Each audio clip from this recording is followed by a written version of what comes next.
Assalamualaikum warahmatullahi wabarakatuh.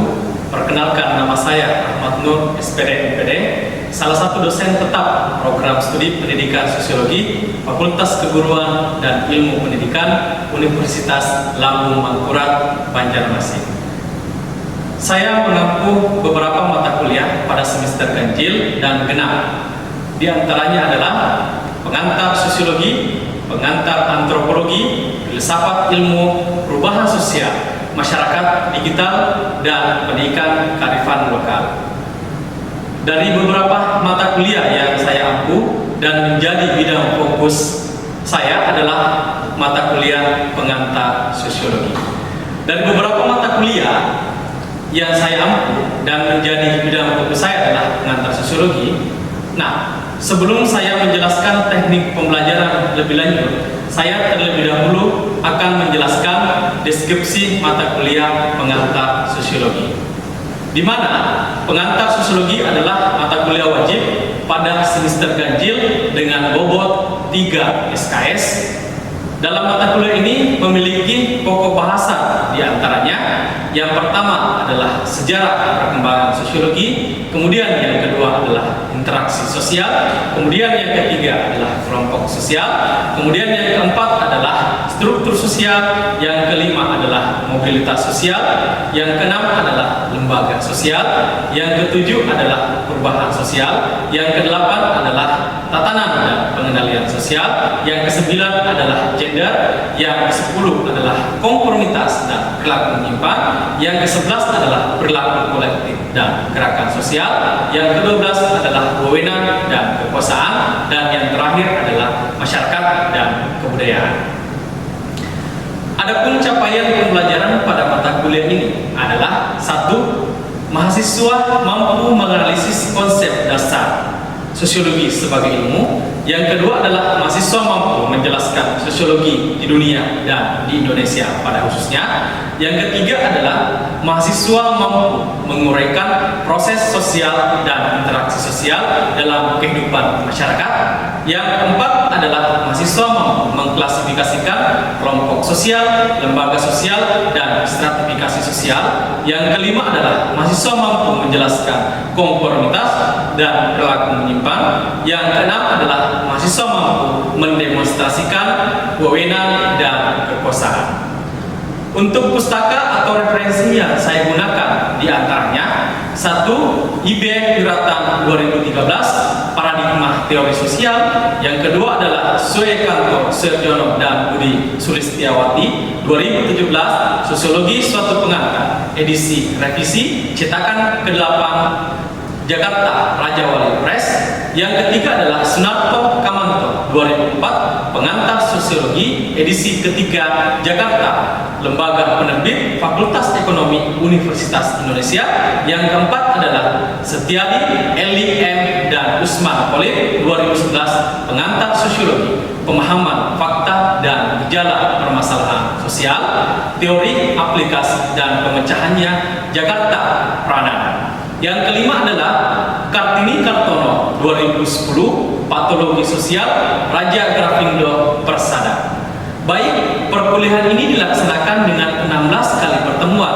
Pada pertemuan 1 sampai ke 7 adalah materi, pertemuan ke-8 adalah dilaksanakan UTS atau ujian tengah semester, dan selanjutnya pertemuan ke-9 sampai dengan pertemuan ke-15 adalah materi, dan pertemuan terakhir adalah pertemuan ke-16 yang diadakan ujian akhir semester. Pada proses pembelajaran, saya menggunakan teknik DAA, yang artinya Delivery, Interaction, dan Assessment. Di mana untuk delivery, saya menggunakan hybrid atau online yang terdapat pada aplikasi SIMAR ULM, sedangkan untuk offline kami melakukan proses belajar mengajar di kelas. Kemudian pada interaction, saya menggunakan metode ceramah, tanya jawab, dan diskusi. Pada metode ceramah, mahasiswa diharapkan mampu mencermati setiap materi yang disampaikan. Pada metode tanya jawab, mahasiswa diharapkan aktif dalam proses belajar, dan metode diskusi, harapan saya adalah mahasiswa mampu meningkatkan kreativitas integritas dan kemampuan mengidentifikasi masalah dan penyelesaiannya. Untuk asesmen atau penilaian pada mata kuliah ini adalah dimulai pada kehadiran, yakni 10%. Yang kedua adalah tugas yang terdiri dari tugas individu, tugas kelompok terdiri dari 20%, sedangkan ujian tengah semester adalah 30% dan ujian akhir semester adalah 40%. Baik, adapun cuplikan belajar mengajar yang saya laksanakan bisa dilihat melalui video berikut ini. Terima kasih. Wassalamualaikum warahmatullahi wabarakatuh. Assalamualaikum warahmatullahi wabarakatuh. Waalaikumsalam warahmatullahi wabarakatuh. Ya, baik, hari ini kita ketemu lagi kembali pada pertemuan lanjutan dari pertemuan sebelumnya. Yakni pada pertemuan sebelumnya kita mempelajari terkait dengan diferensiasi sosial. Nah, untuk hari ini kita akan masuk pada materi konformitas dan perilaku menyimpang. Tapi sebelum itu saya ingin menanyakan bagaimana kabarnya semua hari ini? Sabitri minggu lalu nggak ada ya? Oke. Ari Setiawan ada? Ada Pak. Oke. Baik. Sebelum kita memulai pembelajaran hari ini, marilah kita bersama-sama berdoa sesuai dengan agama dan kepercayaan masing-masing.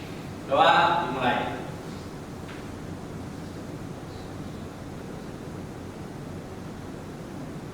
Ya, doa selesai. Baik, kita akan melanjutkan materi perkuliahan pada hari ini, tapi saya akan mengabsen dulu teman-teman semua. Silakan didengarkan namanya. Naira Nurul, Ramadanti, Hadir. Winanda, Hadir. Musdalifah, Hadir. Risma, Hadir. Yasin, Hadir. Ari Setiawan, Hadir. Sabitri, Firdaus. Hadir. Oke, baik teman-teman semua, karena kita akan berbicara tentang konformitas dan perilaku menyimpang, maka teman-teman perlu menyiapkan beberapa buku referensi terkait dengan materi ini, terutama pada materi perilaku menyimpang. Pelajaran pada pertemuan kali ini, yang pertama adalah mampu membedakan konformitas dan perilaku menyimpang. Yang kedua, mahasiswa mampu menguraikan pengertian perilaku menyimpang. Yang ketiga, mahasiswa mampu membedakan teori perilaku menyimpang menurut para ahli. Yang keempat, mahasiswa mampu membedakan sifat-sifat perilaku menyimpang. Yang kelima, mahasiswa mampu mengklasifikasikan jenis perilaku menyimpang di masyarakat. Baik, adik-adik sekalian, kita masuk pada pengertian atau definisi daripada konformitas. Konformitas merupakan bentuk interaksi ketika seseorang berperilaku terhadap orang lain sesuai dengan harapan kelompok atau masyarakat tempat tinggalnya. Konformitas sendiri ini memberikan pengetahuan kepada kita semua bahwa apa yang ada di lingkungan kita ketika kita tiru, ya, maka itulah yang disebut dengan konformitas. Selanjutnya kita masuk pada pembahasan perilaku menyimpang. Nah, pada definisi ini, suatu perilaku dikatakan menyimpang apabila sesuai dengan nilai dan norma yang berlaku di masyarakat. Nah, kira-kira seperti apa perilaku menyimpang yang Anda pahami? Silakan, satu orang. Saya Pak. Ya, silakan. Kenakalan remaja Pak. Ya, kenakalan remaja seperti apa itu di masyarakat? Tawuran yang ada dalam seluruh masyarakat itu kan tidak sesuai dengan norma yang dianut oleh masyarakat. Oke, itu tadi tawuran. Yang lain? Mungkin Sabitri ada? Ada Pak. Mungkin menurut saya perilaku menyimpang yang ada di masyarakat itu seperti adanya siswa yang membolos di sekolahan itu kan tidak sesuai dengan nilai dan norma yang ada di masyarakat. Oke, siswa yang bolos. Tadi tawuran, siswa yang bolos.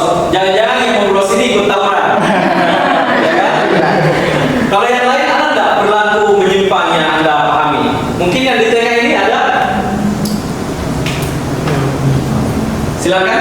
Mungkin kayak mencatat meja Pak, itu kan masuk ke dalam perilaku menyimpang juga karena tidak sesuai dengan norma itu Pak. Karena apa? Tadi dilarang Pak kayak mencatat meja. Coret-coret meja. Oke, baik, kita lihat bagaimana sih daripada proses perilaku menyimpang yang terjadi. Nah, kita lihat dulu terkait dengan teori perilaku menyimpang. Ada yang disebut dengan diferensial asosiasi teori. Nah, menurut Edwin, penyimpangan bersumber pada pergaulan dengan orang yang berperilaku menyimpang. Penyimpangan dipelajari melalui proses alih budaya. Melalui proses belajar ini, seseorang mempelajari suatu budaya menyimpang.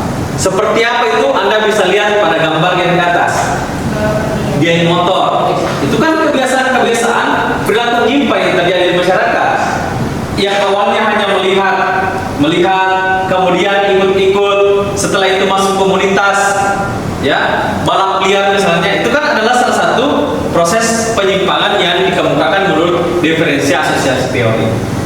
Kemudian selanjutnya adalah ada yang kita akan bahas di sini terkait dengan faktor penyimpangan struktural menurut Robert Marton. Nah, 5 cara adaptasi individu terhadap situasi tertentu menurut Robert ini. Yang pertama itu adalah konformitas. Konformitas tadi sudah kita jelaskan di awal, ya kan? Bahwa perilaku seorang mengikuti cara dan tujuan yang telah ditetapkan oleh masyarakat. Kemudian yang kedua ada inovasi. Nah, tadi kita juga jelaskan ya. Ini inovasi ini adalah mengikuti tujuan dengan cara yang dilakukan oleh masyarakat. Kemudian yang ketiga ada ritualisme atau ritualisme. Ini meninggalkan tujuan budaya tetapi berpegang pada cara yang telah ditetapkan oleh masyarakat. Ini ketika migran tadi masuk, dia tidak meninggalkan budayanya, malah biasanya dia masuk untuk menggabungkan budaya yang ada pada daerah tersebut. Kemudian yang ketiga ada retrisme, tidak mengikuti tujuan dan cara ditetapkan oleh masyarakat. Kemudian yang terakhir adalah pemberontakan atau rebellion, tidak lagi mengikuti struktur sosial yang ada, tetapi berupaya menciptakan struktur sosial yang baru. Inilah yang banyak terjadi di masyarakat sekarang. Kenapa?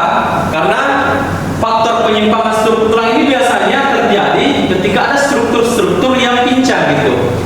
Maksudnya terjadi korupsi, ya kan? Dia tahu bahwa itu penyimpangan, tetapi dia melakukan. Nah, itulah terjadi ketika Robert Marton ini melihat bahwa faktor penyimpangan secara struktural ini didasarkan atas dasar keinginan yang cukup besar. Selanjutnya adalah tipe-tipe tindak kriminal atau kejahatan. Ada kejahatan tanpa korban, ada kejahatan terorganisir, ada kejahatan kerap putih, ada kejahatan korporat. Kesemua kejahatan ini adalah kejahatan yang masuk ke dalam kategori perilaku menyimpang secara negatif. Karena ini tidak bisa lagi ditolerir dan melanggar hukum undang-undang yang berlaku di masyarakat. Bukan hanya norma hukum ya, tapi norma adat juga. Ya, kadang-kala ini menjadi sebuah fenomena sosial yang betul-betul harus kita jaga dengan baik. Selanjutnya adalah ini tadi penyimpangan seksual, contohnya itu ada persinahan, lesbia, homoseks. Ya, ini seterusnya banyak ya, sadisme dan pedofilia. Kesemuanya ini memiliki kategori tersendiri di dalam konsep penyimpangan seksual. Nah, inilah yang biasanya para peneliti-peneliti sosial itu membagi ke dalam beberapa bagian. Dan tentu memiliki konsep tersendiri, ya. Seperti kalau Anda nanti mau meneliti tentang lesbian, bisa, homoseks bisa, LGBT bisa, ya, karena konsep sosialnya dari sudut pandang sosiologi itu memiliki banyak makna gitu, ya. Ada satu konsep-konsep tertentu. Kemudian penyimpangan dalam bentuk gaya hidup, tadi sudah disinggung terkait dengan penyimpangan dalam bentuk gaya hidup, berbeda dari biasanya antara lain sikap arogan dan ekstensif. Kemudian pemakaian, nah ini sangat jelas ya. Nah, ketika kita berbicara tentang penyimpangan sosial, itu pada dasarnya memiliki aksesibilitas yang sangat dominan di masyarakat. Ya, ketika ada kesempatan, di situ biasanya terjadi sebuah penyimpangan. Dan itu bisa kita lihat hari ini, pencurian, ya kan? Orang mungkin mencuri karena tidak direncanakan, ada juga yang direncanakan. Ya, tapi kalau penyakit pencurian tidak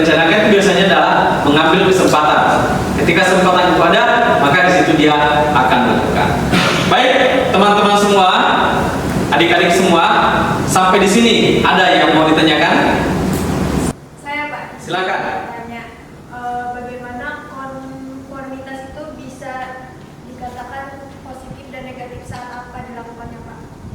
Ya, pertanyaan yang cukup bagus.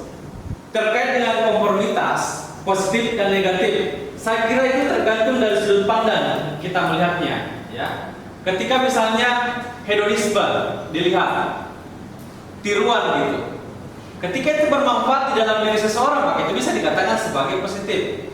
Artinya apa? Konformitas itu bisa dikatakan negatif ketika itu merugikan individu itu.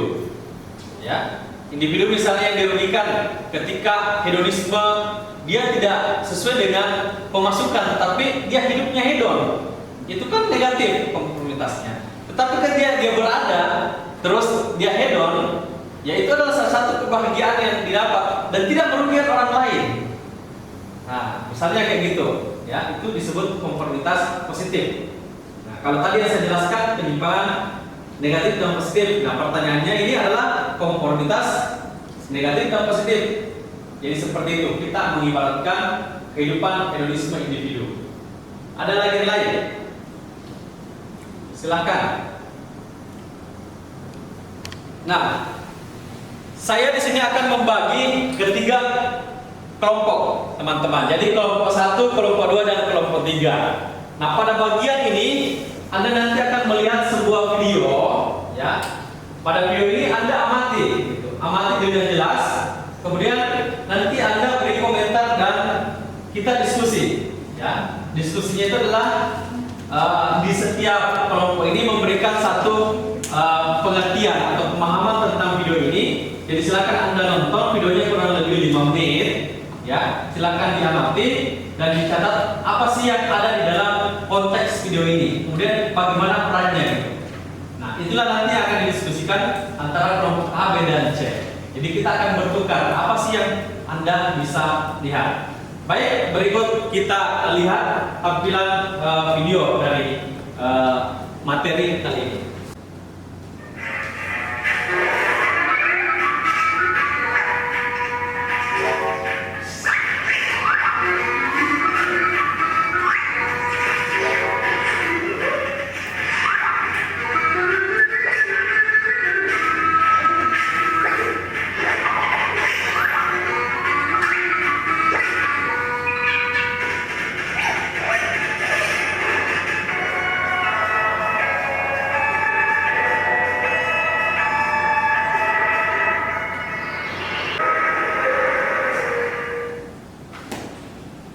Oke, baik. Nah, itulah tadi satu video yang ada di dalam materi kita hari ini. Dan sekarang teman-teman, silakan Anda membuat satu komentar atau tanggapan, ya, yang menjadi kesimpulan daripada apa yang Anda amati. Nanti kita akan diskusikan. Saya beri waktu kurang lebih 5 menit, ya, untuk mendiskusikan sama teman kelompoknya. Setelah itu nanti kita akan presentasikan satu-satu, satu kelompok, satu orang untuk membahas video yang ada. Silakan.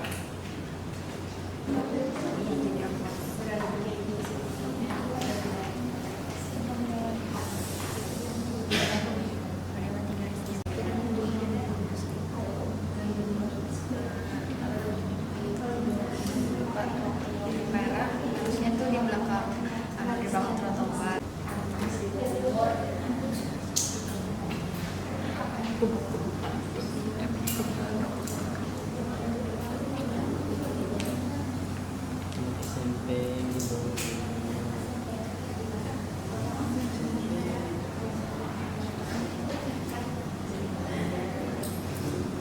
Ya, baik. Karena teman-teman semua sudah mengamati dan sudah mendiskusikan hasil daripada video tadi, maka setiap kelompok saya beri waktu 5 menit, ya, satu kelompok untuk mendiskusikan, memaparkan apa yang telah diamati. Untuk itu mungkin kelompok 1 bisa naik di sini untuk mempresentasikan apa yang diamati. Silakan.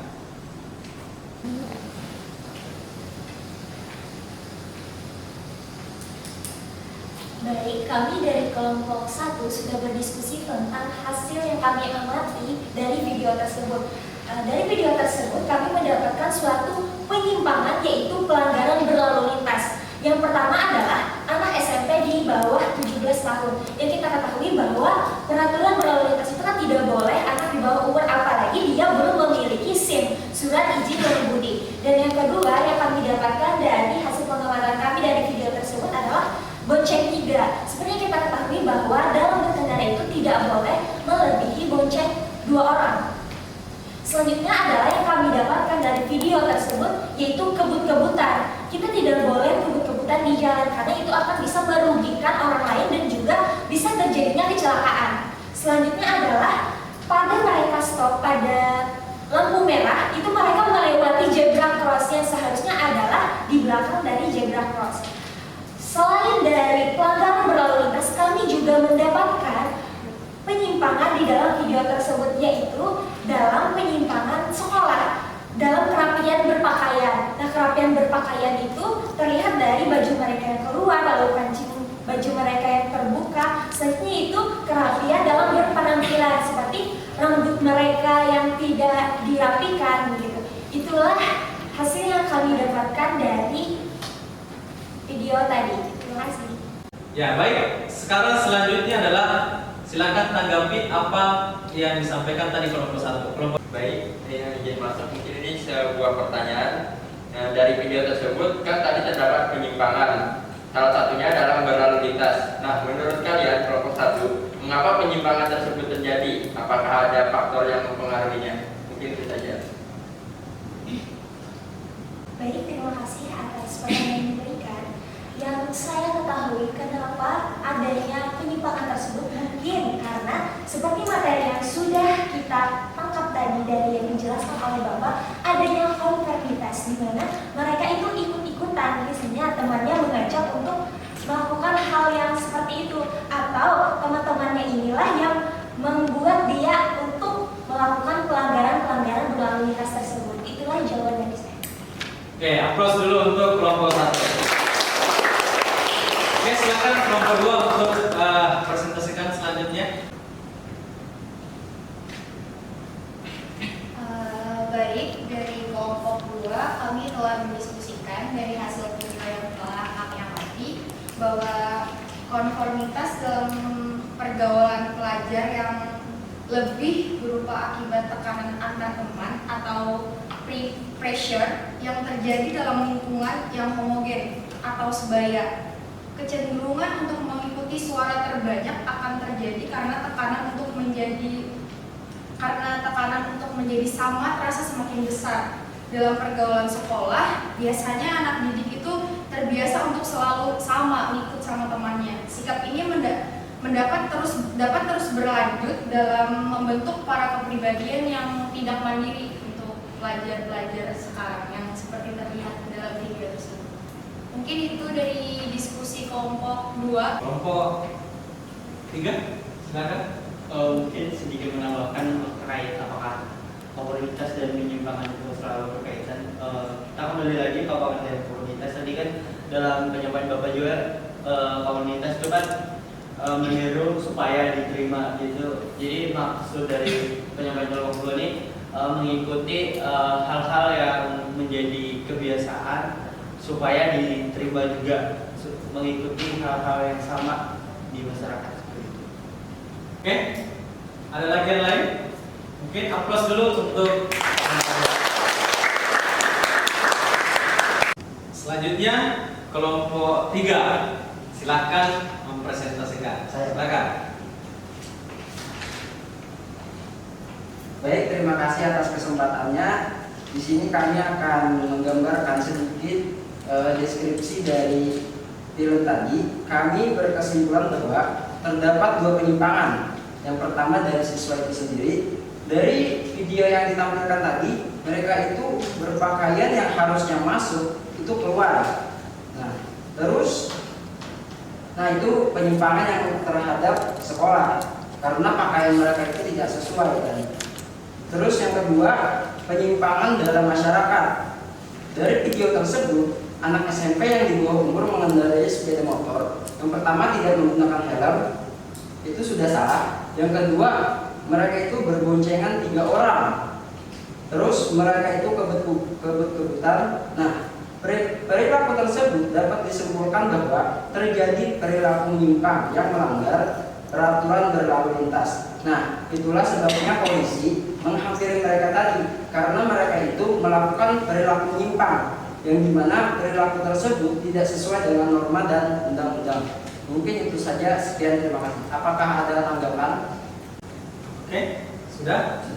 Baik, aplaus untuk kelompok.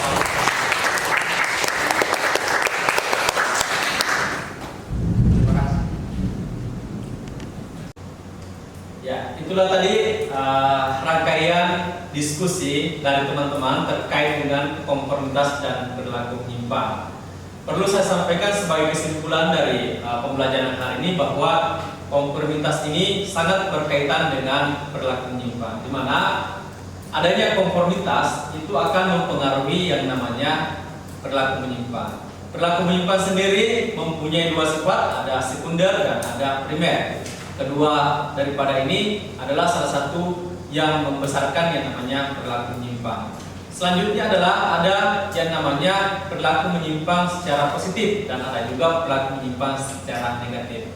Berbagai macam perilaku menyimpang yang ada di masyarakat tentunya itu memiliki kategori dan keunikan masing-masing. Di antaranya ada yang disebut dengan perilaku menyimpang kriminal, seksual, dan seterusnya.